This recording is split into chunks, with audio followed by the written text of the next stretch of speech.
Shalom everyone. यीशु मसीह के नाम में एक बार फिर से हम आप सभी का स्वागत करते हैं। आज जिस विषय के ऊपर परमेश्वर मुझसे और आपसे बात करना चाहता है वो विषय पति पत्नी के संबंध के विषय में है। आज जब पति और पत्नी एक दूसरे के साथ जब रिलेशन बनाते हैं, या जब मैं खुलकर कहूँ कि जब वो सेक्सुअल रिलेशनशिप में आते हैं, तो आज कई पति पत्नी इस सेक्सुअल रिलेशन के लिए झगड़ा करते हैं, लड़ाई करते हैं। लेकिन मैं आपको एक बात बताना चाहूँगा कि जो सेक्स है ये परमेश्वर की ओर से एक उपहार है। इंग्लिश में कहा जाता है the sex is a gift from God. ये पति पत्नी के लिए एक अच्छा उपहार परमेश्वर की ओर से है। पति पत्नी के संबंध में प्यार होना चाहिए। जब आप सेक्सुअल रिलेशनशिप बनाते हैं या पति पत्नी जब सेक्सुअल रिलेशनशिप में आते हैं, तो परमेश्वर चाहता है कि दोनों के बीच में प्यार होना चाहिए। लेकिन आज कई बार सेक्सुअल रिलेशन बनाने के लिए लोग झगड़ा करते हैं, लोग नशा करके अपनी पत्नी के साथ सेक्स करते हैं, नशे की गोलियां, सेक्सुअल गोलियां खाकर और पत्नी के साथ वो सेक्स करते हैं। ये सेक्स नहीं है, ये दुर्व्यवहार है। मैं आपको कहना चाहूँगा, परमेश्वर ने तो इस सेक्स को पति पत्नी के लिए बनाया था, लेकिन आज दुनिया के अंदर लोगों ने इसको बेविचार का रूप दे दिया है। पवित्र बाइबल के अंदर जब परमेश्वर ने आदम और हव्वा को बनाया और अदन की वाटिका में रखा, तो बाइबल ऐसा बताती है उत्पत्ति 2:25 में कि आदम और हव्वा दोनों नंगे थे, लेकिन शर्माते नहीं थे, लज्जाते नहीं थे। देखिए इब्रानियों 13:4 में लिखा है, विवाह सब में आदर की बात समझी जाए, बिछौना निष्कलंक हो, क्योंकि परमेश्वर बेविचारियों का न्याय करेगा। देखिए विवाह तो आदर की बात है, और विवाह में सेक्सुअल रिलेशनशिप ही एक आदर की बात है। लेकिन ये सिर्फ पति और पत्नी के लिए होना चाहिए।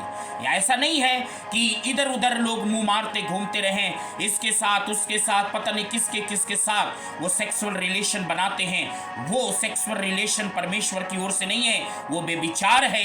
ऐसा हमें करना नहीं चाहिए। और पति और पत्नी को सेक्सुअल रिलेशनशिप बनाना चाहिए, सेक्सुअल रिलेशन संबंध बनाना चाहिए, क्योंकि परमेश्वर इसकी इजाजत देता है।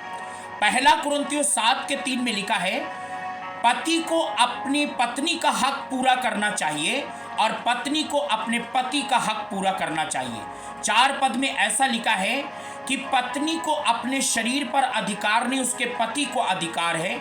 वैसे ही पति को भी अपने शरीर पर अधिकार नहीं, पत्नी को अधिकार है। देखिए हर एक पत्नी इस बात को ध्यान में रखे कि जो आपका शरीर है, आपके शरीर के ऊपर आपके पति का अधिकार है। और हर एक पति ये ध्यान में रखे कि आपके शरीर के ऊपर आपका नहीं, आपकी पत्नी का अधिकार है। देखिए इस चीज को कभी भी हमें भूलना नहीं चाहिए। और पहला कुरिन्थियों 7:5 में लिखा है, पति पत्नी को दूरी बनाकर नहीं रखना चाहिए, दोनों एक साथ रहना चाहिए, बिल्कुल जुड़े रहना चाहिए। लेकिन हाँ, प्रार्थना का समय निकाल के दोनों अलग हों, उसके बाद फिर एक साथ रहें। आज कई पति पत्नी या आज कई लोग इस सेक्स के ऊपर खुल के बात नहीं करते, लेकिन परमेश्वर का वचन मुझे और आपको ये चेतावनी देता है और ये सिखाता है कि सेक्स जो है वो पति और पत्नी के लिए है। ये बेविचार का काम या बेविचार करके आप ये न सोचे कि ये परमेश्वर की ओर से है, क्योंकि परमेश्वर बेविचारियों का न्याय करेगा। पवित्र बाइबल के अंदर ऐसा लिखा है, और बाइबल हमें ऐसा बताती है नीति वचन 5:15 में, तू अपने ही कुंड से पानी पिया कर। और लिखा है 18 आयत में, अपनी पत्नी के साथ खुश रहे। और 19 में लिखा है कि उसके स्तन तुझे सर्वदा संतुष्ट करें और उसी का प्यार तुझे आकर्षित करे। आपकी पत्नी का प्यार आपको संतुष्ट करना चाहिए। और जो लोग अपनी पत्नी से संतुष्ट नहीं रहते, इधर उधर भागते हैं, इधर उधर मुंह मारते हैं, वो सीधा सीधा परमेश्वर की ओर से अपने ऊपर दंड लेके आते हैं। देखिए पवित्र बाइबल के अंदर जब आप पत्नी के साथ, पति पत्नी जब आप सेक्सुअल रिलेशनशिप बनाते हैं, तो कैसे पति पत्नी को सेक्सुअल रिलेशनशिप बनाना चाहिए। पहला थिस्सलुनीकियों 4:4 में लिखा है, पवित्रता और आदर से हर एक व्यक्ति अपनी पत्नी को प्राप्त करे। झगड़ा करके नहीं, मार दबाव से नहीं। ये नहीं कि आपको सेक्स करने का मन कर रहा है तो आप पहले पत्नी को कूटें, मारें, उसको उल्टा सीधा बोलें, फिर उसके साथ रिलेशन बनाएं। नेवर, ऐसा करने की जरूरत नहीं है। स्त्री को निर्बल पात्र जानकर उसका आदर करो, ऐसा परमेश्वर का वचन कहता है।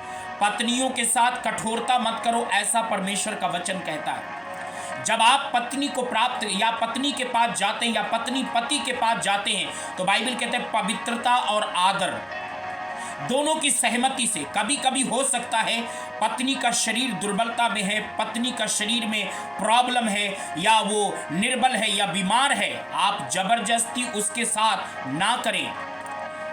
सेक्सुअल रिलेशन दोनों की सहमति से होना चाहिए और बिना सहमति के जबरदस्ती ना करें। पहला थिस्सलुनीकियों 4:5 में लिखा है, ये अभिलाषा से नहीं होना चाहिए और अन्य जातियों के समान ना करें। जैसे अन्य जाति के समान लोग बैल की तरह, है ना, वो लोग बस समझते हैं कि पत्नी जो है केवल सेक्स करने के लिए बनाई गई है। नहीं मेरे प्रियो, परमेश्वर का वचन कहता है कि जब आप सेक्सुअल रिलेशनशिप अपनी पत्नी के साथ बनाते हैं, उस सेक्सुअल रिलेशनशिप में पवित्रता होना चाहिए, आदर भी होना चाहिए। ऐसा नहीं है कि आप सेक्सुअल रिलेशनशिप बनाने के बाद आप पत्नी को कुछ न समझे या पत्नी पति को कुछ न समझे। मेरे प्रियो, परमेश्वर का वचन कहता है sex is a gift from God. ये सेक्स जो है परमेश्वर की ओर से उपहार है और ये सिर्फ पति और पत्नी के लिए है।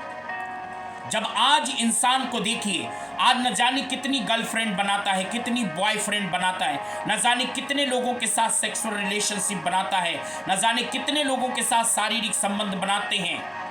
ऐसे लोगों का परमेश्वर न्याय करेगा।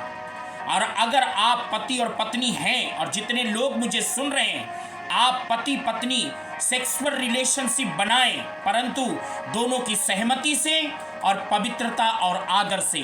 परमेश्वर इस वचन के द्वारा आपको बहुत आशीष दे। God bless you.